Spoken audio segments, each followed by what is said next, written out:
Hello, Laura Ward here, giving you a short chair workout.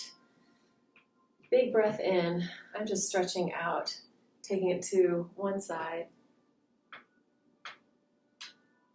Your movement may be smaller than mine, taking it to the other side. Thinking of getting a stretch from your tail through the crown of your head, through the torso, rib cage and lungs, side body opening up. And then giving myself a little bit of support under here with my elbow. I'm going to start to make it a little bigger, stretching out through my leg as well. Just increasing the sense of stretching from one edge to the other edge of my body. So I'm working with this side. This would actually be movement in the vertical plane. And I'm going to change it to sagittal plane. Arching forward, chest open, then releasing my head at the bottom, softening, hollowing my belly in, rounding and rolling up. All the way, arching forward, chest and lungs open, tail reaching back, head dropping down, hollowing in, rolling it up through my spine, vertebra by vertebra. Arching and opening. If you want to add hands and feet, you can stretch out through your fingers and toes, arching all the way down, releasing at the bottom, toes and hands go down, fingers and toes down, rounding up. So it's almost like your hand is doing the same thing as your back. Hand and feet arching as you go down, and then releasing, hollowing, rounding, and curling as you go up. A very sort of gyrokinesis-y movement, lengthening through, releasing your spine, and rolling up. Then we're going to change the direction, rolling it down. At the bottom, lengthening out through the head. You can do fingers and toes too. Arching up, head hollowing, scooping the belly in, rounding the spine, reaching out, head and tail reaching away from center, opening and lifting. Two more like that. Taking it down, lengthening and opening, reaching it out and up, get tall, and then last one, down, reach out and up. I'm just going to give you a real side view of what that looks like from the side. So rounding down, lengthening out, head away from the tail, lifting and opening. One more like that. Rounding down, reaching it out, lifting and opening. Good. Then we're going to go back to our side stretches. So side stretch, either using the leg or not. That feels really good to me, to feel the whole side of my body opening up, fascia from the soles of my feet through the palms of my hands, maintaining a relationship. And then I'm going to change it to a spiral. So I'm going to twist, letting myself come to the edge of my chair, twisting. This chair is a little squishy. Big spiral. If you have a more smooth chair, you don't have to get yourself up.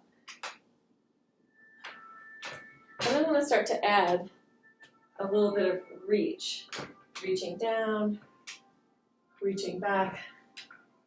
I can bend the back leg. Just finding diverse ways of moving in this position. Bringing it in, reaching out, opening up, changing it to the other side. So your movement doesn't have to be like mine. Just showing you what is possible on a chair. Bringing it in, stretching it out, lifting. Doesn't have to be huge. It feels good to me to get the back leg up off the floor. Spiraling back to the first side. Here, letting my back really release, letting my head drop down, rolling it up. Opening. Again, working with that spinal movement. Same thing here. Down, head release. Rolling it up, taking it into an arch. And then coming back into center. And now I'm going to work a little bit rib cage and lungs, circling around. I'm not thinking of stabilizing my pelvis or my spine, letting it all relate. So rib cage, cranium, pelvis are all sort of on their own little circling pathways. Letting the heart mobilize, diaphragm, mobilizing organs, moving around. So that inside it's all fluid and kind of squishy. Changing direction. And my picture just went to sleep. So I'm going to have to come in and turn that back on. Still going. Circling. Ribcage and lungs. This could be small or big. Letting yourself move through a variety of different ways. Changing whenever you need to. Try not to lock your head on top, but let it have some freedom so that all parts of your body are interrelated to the movement that you're doing. Then just bringing it in, some shoulders, rounding, lifting into an arch, hollowing and curling, lifting and arching.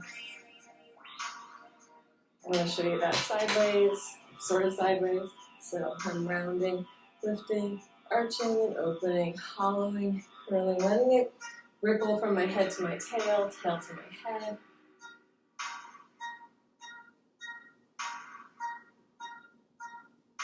And then the other way.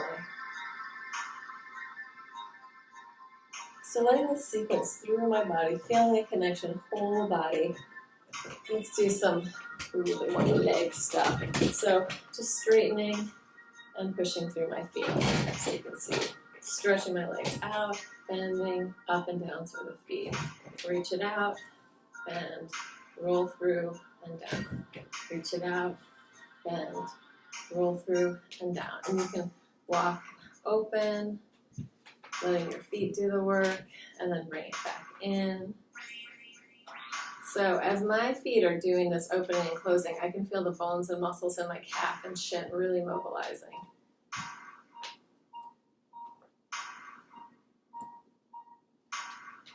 And you can see if I just stay in the same place and circle,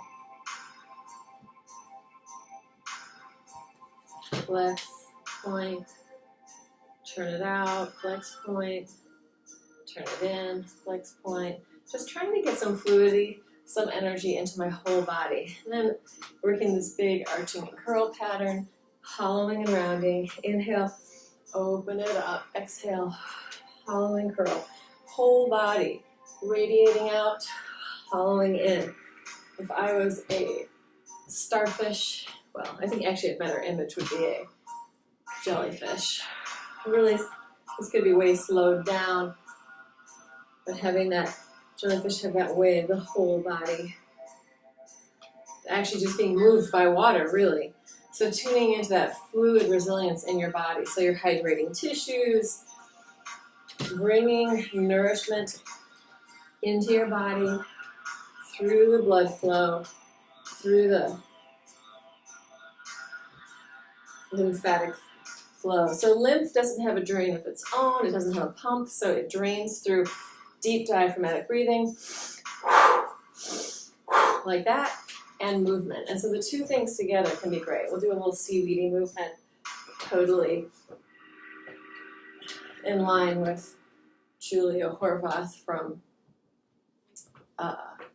gyrotonic and gyrokinesis. However, nobody owns movement.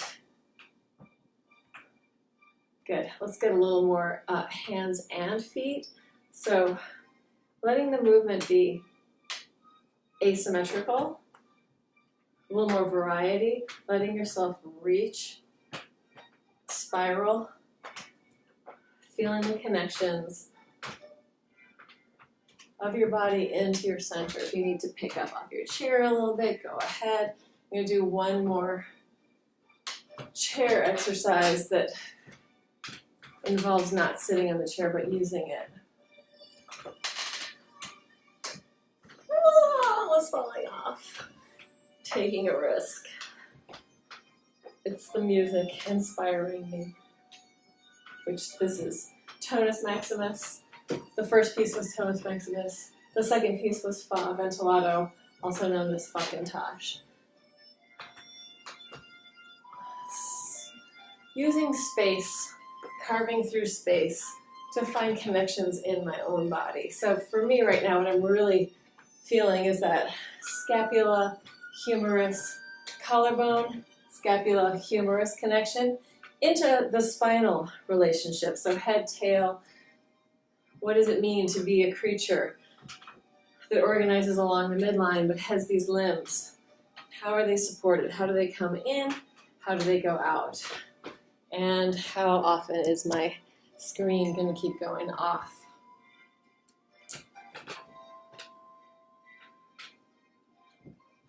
So all of the exercises that we generally have learned and have gotten us this far in being humans and exercising and dancing and doing sports, whatever we're doing, have gotten us this far. But now I think there is space for learning new, more fluid, more in-the-moment ways of being, more freedom, free movement for free thinking, rigid movement for rigid thinking.